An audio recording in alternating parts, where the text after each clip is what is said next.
Good morning, dear students. I am your economics teacher, Dr. Alka Chhabra. I welcome you to economics class 12.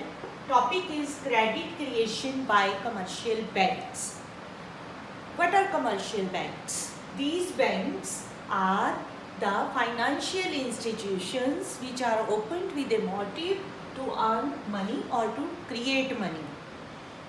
Credit creation or money creation means the power of commercial banks to expand secondary deposits. कैसे? Either by giving loan, providing loans or investment in securities. Today I am going to explain how this procedure is going on in the commercial banks. I have already told you that there is one legal ratio which is being decided by the central bank. If this legal ratio tells us that how much money a commercial bank has to deposit in the central bank, total deposits जितने भी commercial bank के होते हैं उसका कुछ part हर commercial bank को central bank में जरूरी जमा करवाना पड़ता है. It is a compulsory payment which every commercial bank will have to pay. Suppose we are going to start with this, that a bank A is having the deposit of rupees 20,000 which is being deposited by a person in the bank, and legal reserve ratio is 10%. If we suppose that legal reserve ratio is 10%, it may be more than it may be 5%, it may be 10%, it may be 12%, it may be 11%. It is decided by the central bank, but here for the sake of simplicity we have taken it as 10%. So what does it mean? Out of 20,000, it's 10% will be kept as reserve, cash in reserve. That is 2,000 rupees will be kept in cash. Out of 20,000, I have written 2,000. Then what is the excess cash? Now it is 18,000. Out of 20,000, bank has to keep 2,000 as a cash reserve and 18,000 rupees are excess deposit. ये bank में पड़े पैसे तो कुछ करेंगे नहीं, तो bank इस क्या करेगा, इसको किसी और को लोन पे दे देगा ताकि उससे इंटरेस्ट मनी कमा सके. Money creates money. कैसे कमाएगा पैसे? लोन देके किसी और कस्टमर को और उससे इंटरेस्ट मनी अर्न करके. ये 18,000 रुपीज़ जो है सेकेंडरी डिपॉजिट हो जाएगा. प्राइमरी डिपॉजिट हमने कितना लिया था? 20,000 का. ये सेकेंडरी डिपॉजिट कितना है? 18,000. इसका दूसरा नाम है डेरिवेटिव डिपॉजिट, यानी कि प्राइमरी में से निकाला गया. तो ये 18,000 अगर बैंक किसी और कस्टमर बी को दे दे तो क्या होगा? ये दूसरे बैंक का प्राइमरी डिपॉजिट बन जाएगा. जरूरी नहीं है जिसने लोन लिया है उसका भी उसी बैंक में अकाउंट हो सकता है उसका बी बैंक में हो, तो इसलिए मैंने बी बैंक लिख दिया. तो ये कैश में पैसे उधार बैंक किसी को भी नहीं देता, उसके नाम पे कस्टमर के नाम पे क्रेडिट कर देता. तो ये 18,000 बी बैंक का प्राइमरी डिपॉजिट हो गया.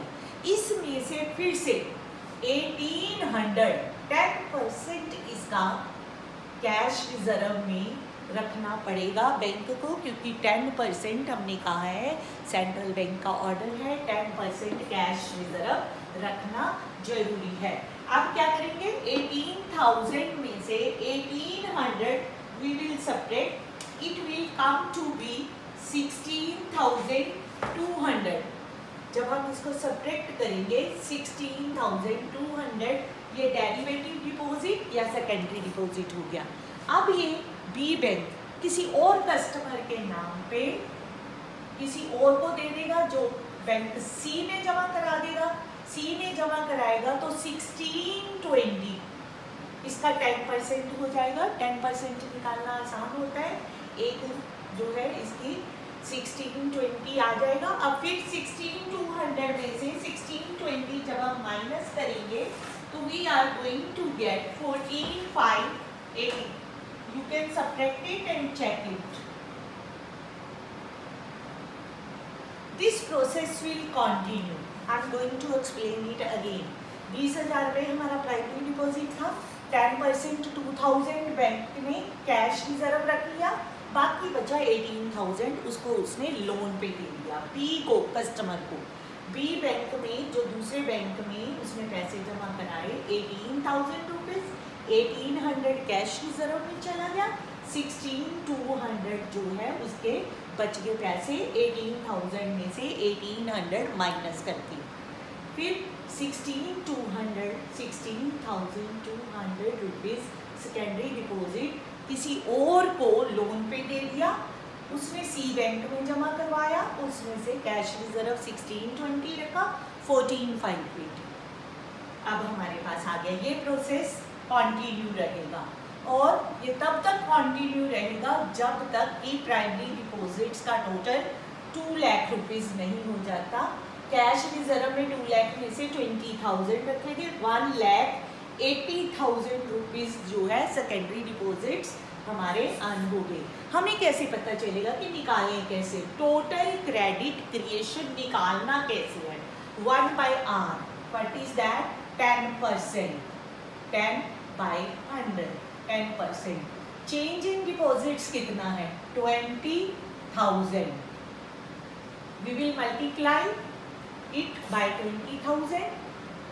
This will come to be 1/10 into 100/10 into 20,000. So it will come to be rupees 2 lakh. Total credit creation in the economy will be 2 lakh rupees. So this will be the total deposit. This is the formula for finding out 1/R into change in deposit. What is R? Legal reserve ratio और cash reserve ratio. इसके दो नाम है। फार्मूले में हमने R लिखा है जो कि हमें बताता है कि ये लीगल रिजर्व रेशो है। टोटल मल्टीप्लायर कितना हुआ हमारे पास? अगर इकोनॉमी में बैंक में 20,000 रुपीज़ जमा हुए तो 1/R मल्टीप्लायर निकालने का मेथड है 1/R, 10/100, 1 into 100/10. What will be that? 10 times. जितने भी पैसे बैंक में जमा होंगे उसका 10 गुना बढ़ जाएंगे। मल्टीप्लायर क्या बताता है कि मनी कितने गुना बढ़ेगी, क्योंकि इंटरेस्ट कमाई करेगा जो है सेंट्रल बैंक के अकॉर्डिंगली, उसके बेसिस के ऊपर कैश रिजर्व रखेगा कमर्शियल बैंक, और जितने डिपॉजिट ज़्यादा होंगे उतना ही ज़्यादा जो है मनी क्रिएशन, क्रेडिट क्रिएशन होगा।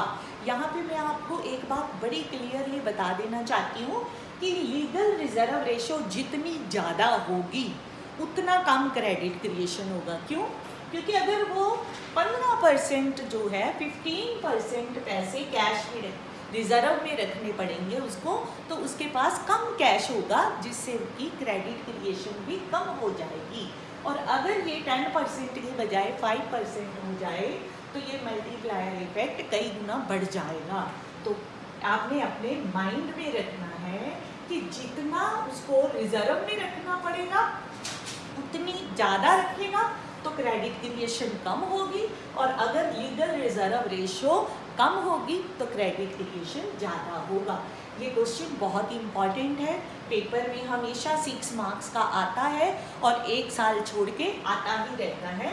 और इसकी डिटेल्स आप इसी तरीके से लिखेंगे। सबसे पहले इसको अटेम्पटेशन का मैं मेथड बता देती हूँ।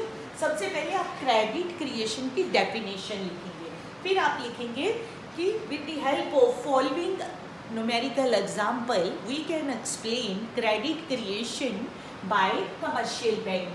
Let us suppose that a person deposits 20,000 rupees in bank A. इसमें से cash reserve ratio is 10% decided by the central government. So 2000 rupees will be kept in cash by the bank, reserve में रखेगा, और rest of the cash 18,000 is called excess reserves. वो अपनी bank में इसको जो अकाउंट्स हैं उसके अंदर कैश रिजर्व्स का नाम या सेकेंडरी डिपॉजिट्स का नाम या डेरिवेटिव डिपॉजिट्स का नाम देते हैं।